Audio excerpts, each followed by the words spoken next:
It's Catherine from Teaching in the Dark. Thank you for coming back to my channel.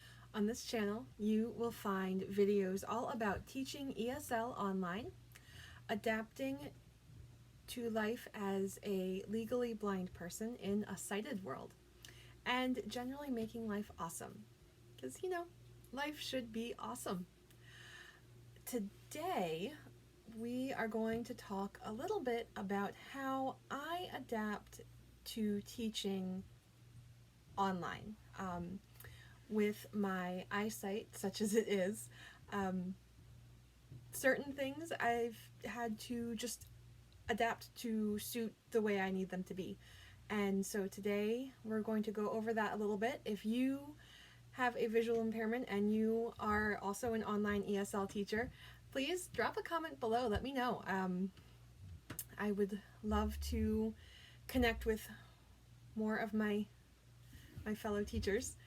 And also, if you have a visual impairment and you are interested in becoming an online ESL teacher, I hope you can find some useful information, tips, ideas, all that kind of stuff right here. So before we get started, if you like this video and you want to see more from me, please subscribe to my channel and hit the bell so that you will be notified each and every time I post a new video. And let's get to it. So first of all, my eyesight. It would be very helpful for you to know what my eyesight actually is. I have a 5-degree field of vision. So what that means is if you were to take like one of those little funnels that most people have in their kitchens, take one of those and look through it. Just use one eye and look through it. That's pretty much the amount of eyesight that I have. I am very lucky. Both of my eyes work together to form one tunnel, so I'm not trying to work with dual tunnels. But I still have about 5 degrees, possibly a little bit less. It's not much. However, what I have is actually quite useful. So I don't have any night vision, and because of my lack of visual fields, I don't have much in the way of depth perception. Well, okay, I don't have any depth perception. I see the world much the way you would see a TV screen or a cartoon. It is generally two-dimensional for me. I know that things have depth because experience has taught me that things have depth, and I have learned to work around my lack of depth perception to a certain extent, simply by comparing relative size. If I know that a tree is supposed to be really big and it's not, if it looks smaller, I can generally assume that it's farther away, but even there, that's not completely reliable because, trees are different sizes, people are different sizes, all these things contribute, but it's one way that I attempt to make up for my lack of depth. Don't ever ask me to estimate how far away something is, though, because I very likely will be wrong. I will either give you a distance that is way farther than it actually is, or I'll tell you, oh yeah, it's really close, and it actually won't be. So yeah, that's my eyesight in a nutshell. What I have, though, is quite useful. So with my glasses, my eyesight, my central eyesight is approximately 20/60 to 20/70. So that means what your average person with perfect eyesight could see at 20 feet, could see at, how does this work? Oh, visual acuity has always kind of flummoxed me slightly. So what a person with perfect eyesight can see at 70 feet, I need to be 20 feet from that same object to see. So if that gives you some idea as to what those numbers mean. So that's my eyesight. Again, not a whole lot, but very, very useful. And I was born with this amount of eyesight, so it is what I'm used to. I really can't imagine seeing in any other way. So yeah, that's it. So in terms of teaching ESL online, that did present a few challenges. There are still some challenges that need to be moved around, need to be worked around. But that's something that I do very well. That's something that my family has done very well. It's just part of our lives. It's what we do. So, what I do, I can see a computer screen just fine. So I like it to be a little bit bigger if possible, just like in terms of the text on the screen. It's helpful if it's a little bit bigger. I don't know why. In general, when I'm reading normal print materials, I prefer normal sized print, or maybe up to about the size that you would find in your average young adult novel is nice. But I really don't like, huge print. If you imagine, again, look through that funnel, imagine trying to read something that is in very large, bold print with the amount of sight that you can get from a funnel. It would take a very long time because you have to track every letter to see what the letter is. So it's frustrating. But for whatever reason, I do tend to like things a little bit larger on a computer screen. I really don't understand the mechanics of how that works, but it's what works for me. So if I'm using a regular computer, I like to use a program to magnify the screen a little bit. But this gets tricky because I also still have trouble tracking the mouse, the cursor on the mouse. I will still lose it, and I will have to drag it up to the corner in order to find it again, to then drag it down. And so that eats up a lot of time in my classes. So what I do instead is I teach from an iPad. So I don't need to bother with the mouse. I don't need to worry about it at all. I'm very lucky. I found what I am aware of anyway, I found the one online ESL company that allows you to teach from an iPad. VIPKid is the only one that I know of that has an iPad app for teachers specifically to teach from. I could be wrong. There could be others. But that's the only one that I am aware of. And so when I found out that I could teach from an iPad, I jumped on it and I tried it and I loved it and I never went back. So that has been very useful, just eliminating the entire problem of the mouse. I'm a huge fan of, if there's a problem, not only can we work around it, but can we just take it away entirely? And that was the best way to do that. So now I no longer need to track a mouse during class. I don't need to worry about where it is. I don't need to worry about what my screen is doing because I'm having to track up and then back down. I also like the iPad because I can't see the entire screen at one time because of my field, my visual fields. It's too small. So I can't see the entire screen at one time. Even an iPad screen is actually too big for me to see at one time. An iPhone screen is too big for me to see at one time. So I like the iPad also because it's a smaller screen, which means everything is closer together. My camera, my screens where my student is and where I am are right next to each other. That's right next to the screen where the slides are, the actual teaching content is. The stars that we award during class are right above where, again, my student and myself are. So when I'm giving stars, I can, still kind of look at the students. All the buttons, everything is right there. And it's just a much smaller area for me to have to navigate as opposed to a computer screen where even a MacBook screen, is rather large when you are trying to move quickly through a lesson.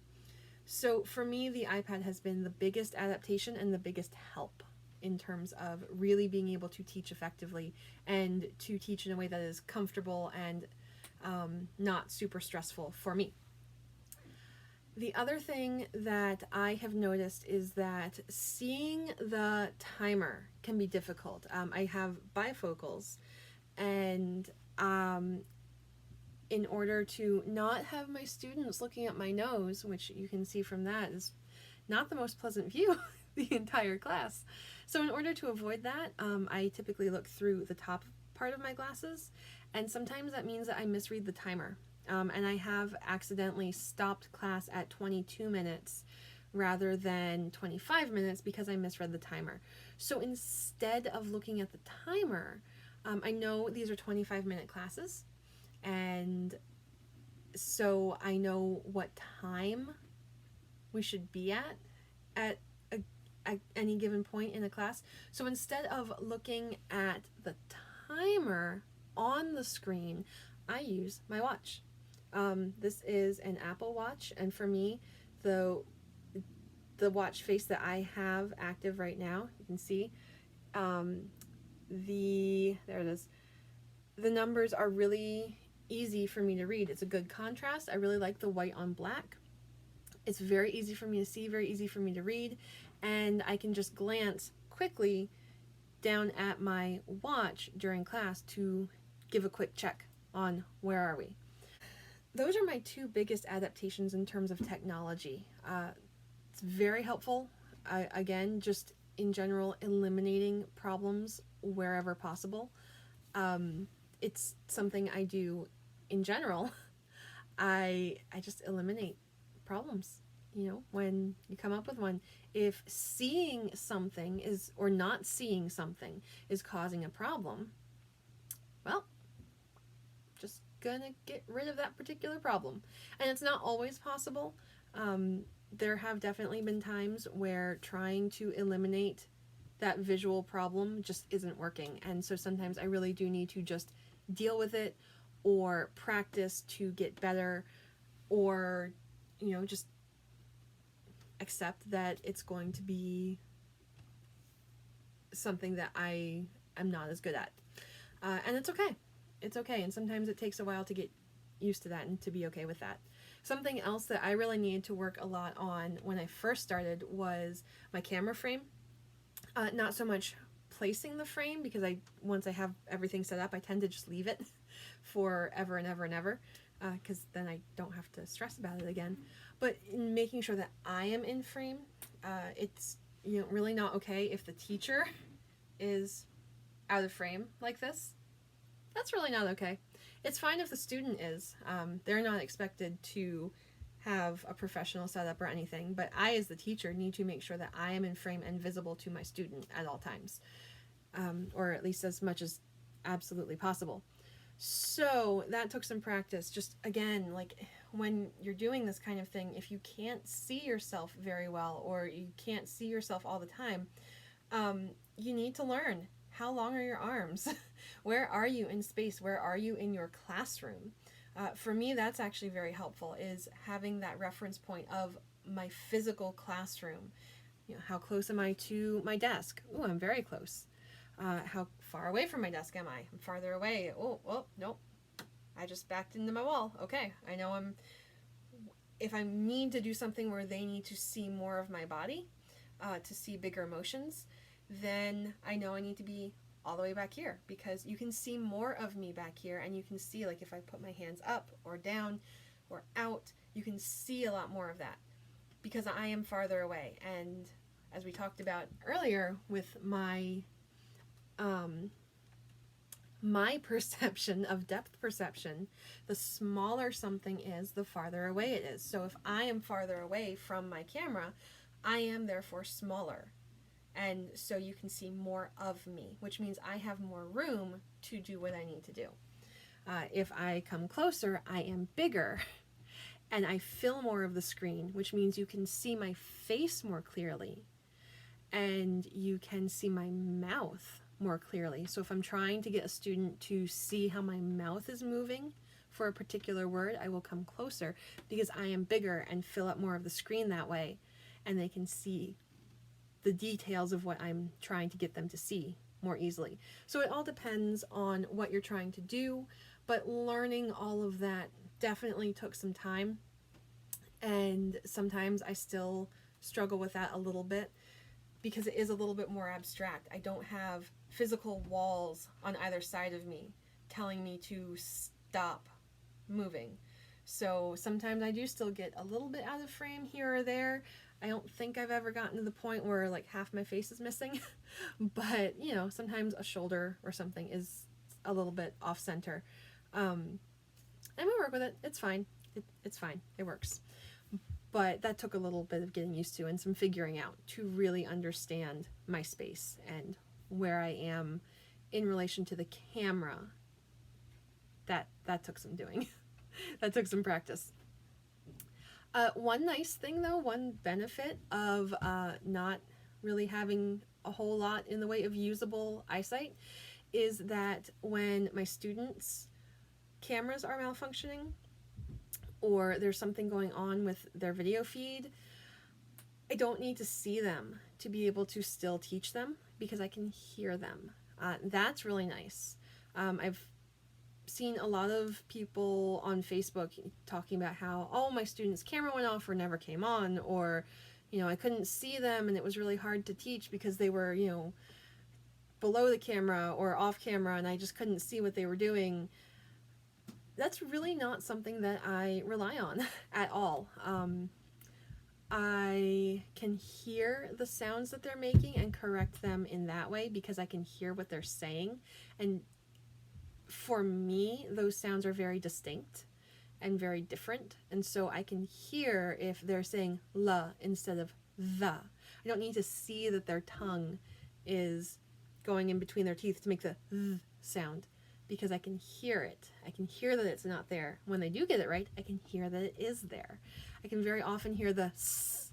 I don't need to see their mouth to know if they've added an S to the end of a word, whether it's supposed to be there or not.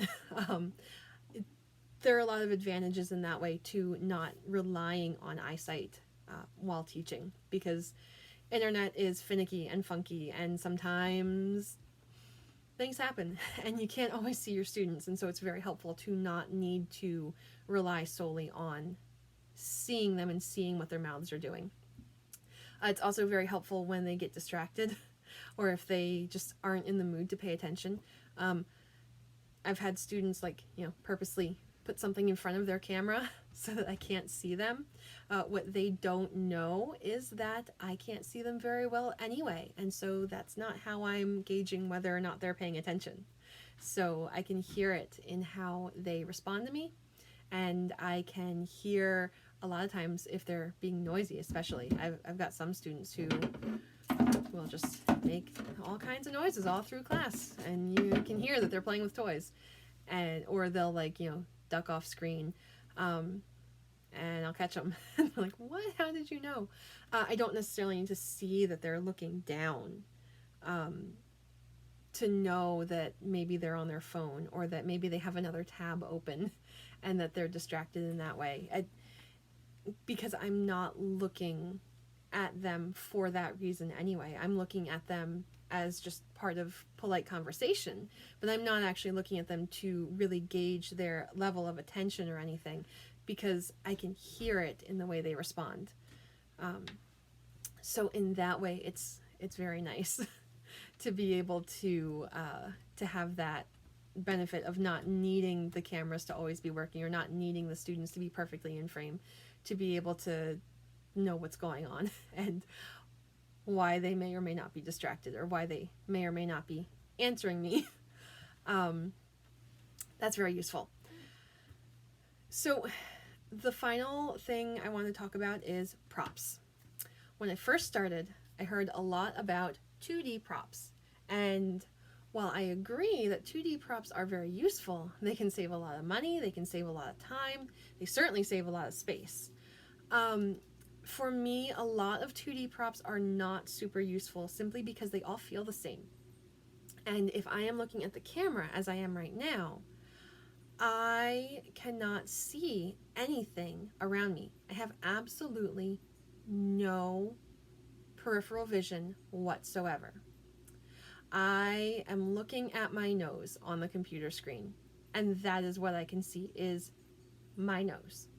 So if that gives you some idea of what I'm not seeing, it's a lot. So in order to look for a 2D prop that I might want to use, I actually need to turn my head and look if I'm going to use my eyes to look for it. And sometimes I do. Sometimes I do need to come over and, grab a 2D prop, and I do actually need to look at it. More often what I like to do, though, is to have, when I do use 2D props, I like to have them so that they are 3D-ish. What that means is I have stars, and they're cut out in the shape of stars, so I can feel that they're stars. I also can feel the texture of the paper, so I know which stars I'm grabbing.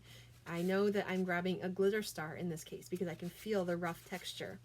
I know that I am grabbing a metallic sort of rainbow star because, again, this feels very different from this. I also have specific places on my desk that I tend to keep these things. They're not like set in stone, they could always change, but in general, it's where I keep them. So I know, if I'm reaching for a rainbow star, I'm reaching to a slightly different spot on my desk than if I'm reaching for a glitter star, or if I'm reaching for a butterfly, I'm reaching somewhere a little bit different. So I like 2D-ish, or 3D-ish 2D props. Those are very useful because, again, you just can't beat the space saving of 2D props. But so that I'm not constantly looking down and hunting for props, I do like to have them cut out to mimic the shapes that they are, so that I know what I'm grabbing. I do also love, love, love my 3D props, and I tend to use 3D props that I can use for a lot of different things, but that are also, again, very distinct shapes and textures. I have a lot of stuffed animals, like the sweet little mouse, that I just grabbed without looking at it because I know more or less where it is on my desk, and I know what it feels like. I know its size, its shape, it's knit, and I know that, and so when I touch it, I can feel the stitches. That's very helpful. I know what my dog feels like, so I can grab my dog. The only ones that are a little bit tricky are Meg and Mike, and that's mostly because of the way I have them set out on my desk. But if I ever needed to, I could just, reach up. Here's Meg's hair. That feels very different from Mike's hat. So those are a little bit trickier, but in general, stuffed animals are great because of the texture and the shape. They're very distinctive. They are a little bit bulky, so I don't have a ton of them on my desk. You may have seen I have more of them on the shelves around my classroom. And again, I know where those are, and it's a little bit less awkward if I know more or less where they are. It's a little less awkward if I need to turn around and look quickly at a shelf to make sure I'm grabbing my elephant as opposed to my pig. But again, I also know where I keep these things. So if I do need to keep looking straight ahead for some reason, I can reach behind me and grab my elephant. I know where it is, and I also know what it feels like. So that's quite helpful as well. So that's pretty much my biggest trick with the props, is just making sure that things feel distinct, and so that I can grab them and I don't necessarily need to look every single time I want to grab a prop, because some classes in particular I use a lot of props in succession and I don't want to have to constantly be looking down to find my props.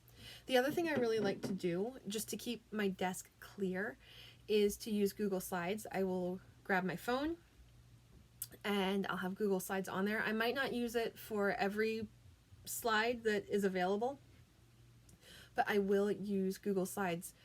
It keeps my desk clear, it keeps my classroom clear, it keeps me from having to hunt for tons of props. So that's really useful for me, to just be able to swipe through real quick and hold it up. I also very much like a a whiteboard. Just a simple whiteboard and marker are also very helpful, especially for phonics or numbers, because again, I don't need to have those flashcards around and have to dig through them. I just write what I need on my whiteboard, and that is that. Another thing, just as one of those like random little tips, one thing I noticed is I have tutored high school students from China before, and something I noticed with one of them was that she had a really hard time reading handwriting. Even printed handwriting was difficult for her to read. She was really only used to reading English in the typewritten text. And so I also like to use the whiteboard for handwriting just so that my students will see it and get used to reading something that is not perfectly typed out. I personally think, after having worked with this particular student for a couple months and realizing that she really had a hard time reading things that were handwritten, I really think that's beneficial for them, just to be able to recognize the shape of a letter, even if it's not perfectly stamped out in a typed format. So for me, it's practical for both me and my students, I think. I really think that's helpful. And it works well for me too. So it works out for both of us. Those are the bones of how I teach and how I make this job work for me. I think it is absolutely the best job ever. And I would love to help you start teaching for VIPKid if you are interested. If you would like to have my help in getting through the referral process, please click my referral link down below, and then send me an email. I will also have my email address listed down below in the description box. Send me an email after you've used the referral link, just so that I know who you are and I have a way to contact you. And let me know what I can do to help you on this journey.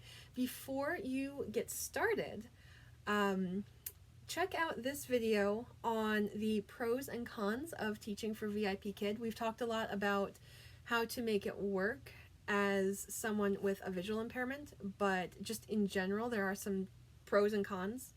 So check out this video. Also, if you would like to see a little bit more about how I have my classroom laid out in a way that works well for me, check out this video. And finally, if you are considering becoming a VIPKid teacher, before you apply, check out this video to just see maybe why now might not be a good time to apply for VIPKid.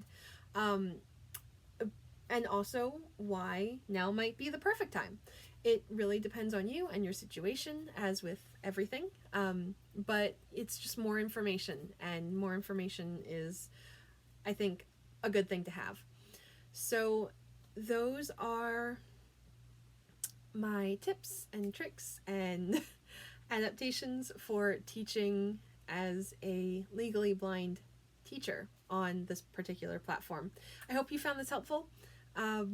If you did, please give my video a big thumbs up. And if you have any tips, tricks, ideas, ways that you have maybe worked around some problems to make things work better for you, please leave a comment down below. I would love to hear what's working for other people. So thank you so much, and I will see you next time. Bye, everybody.